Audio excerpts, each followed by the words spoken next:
Hey everybody, Jonathan. So this is the final video for June. I say final, but you never know.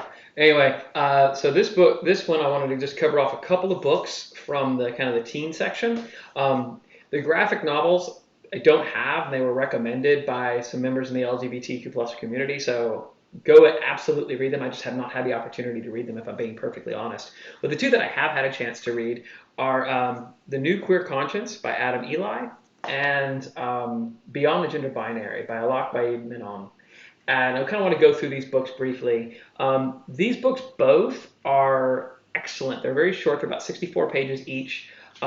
Easy to read across the board. But the reason that I like these books is they kind of take that next step when it comes to gender identity and gender conversations. And so the reason I've kind of got them in the teen section is I think it's important to have that opportunity between whether you're an adult and or a kid. I think teenagers can really kind of read and resonate with this book more than anything else. And so beyond the gender binary in this conversation with Alok, Alok identifies as gender fluid. And so not necessarily like we would lump, some people would lump that into the larger trans community.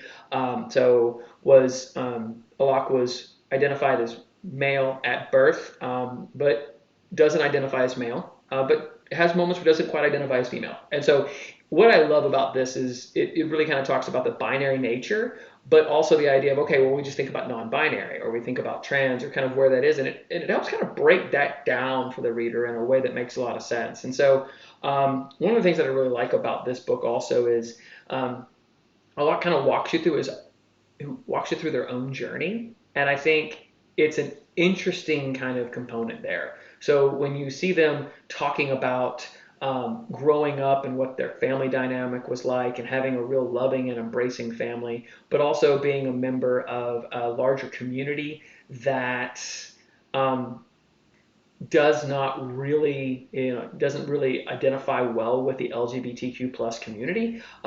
How that made them feel and how they're continuing to kind of go through their own journey and the movement and how they're beginning to evolve in their own understanding and continual understanding of their self. And I think that's a super powerful message that really needs to resonate with everybody, but also with a lot of our high school and middle school students. The idea of like you need to have this hard and fast identification of what you are, what you want to be, what your life is going to look like going forward. And the reality is that evolves. And I think a lot of us can resonate with the struggle of going through the years and constantly having to ask questions. Is this the right path I'm on? Not just career-wise, but personal-wise. And I think Alok does an excellent job here of really sort of digging in on that and speaking at it from an area of identity, gender, sexuality, in a way that few other books for this target really do. So I really like this one. I thought it was really good.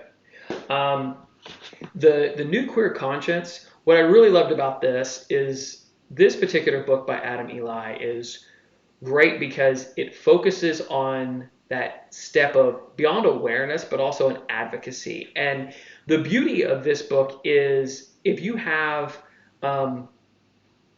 individuals in your family or people with your loved ones who are part of the LGBTQ plus community, oftentimes we lump them in. We have this big, long acronym that sometimes people are like, why are you writing another letter? And the reality is it's such a broad and nuanced and rich collective of individuals.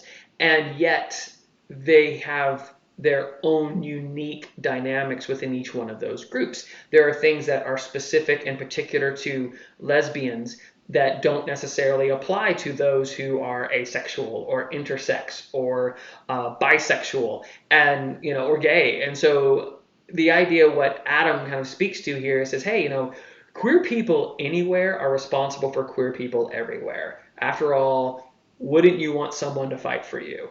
And that's the big message from this book. And it's the idea of don't let the unique differences that sit within each group separate us from the larger collective need to stand up for LGBTQ rights.